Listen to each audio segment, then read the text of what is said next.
Hello everyone and welcome back to my channel Edmond Mendaros at another Facebook tutorial ang pag-uusapan natin at i-guide ko kayo on how to turn on or turn off reminder notifications in Facebook. Kaya stay tuned ka lang para malaman ang step-by-step method nito at start na natin. So ang next step natin gagawin ay kailangan mo lang i-open ang iyong Facebook account.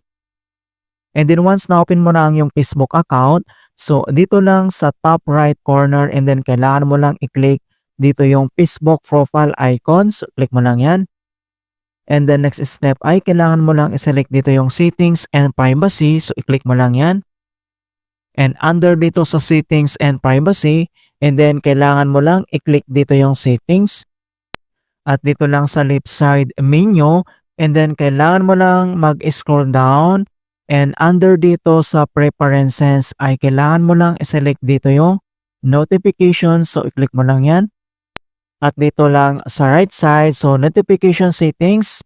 And then kailangan mo lang i-select dito yung reminders. Okay, so i-click mo lang yung arrow na yan. And then nandito na lahat yung mga notifications kung gusto mong ma-remind ng any update. Okay, so these are notifications to remind you of updates you may have missed.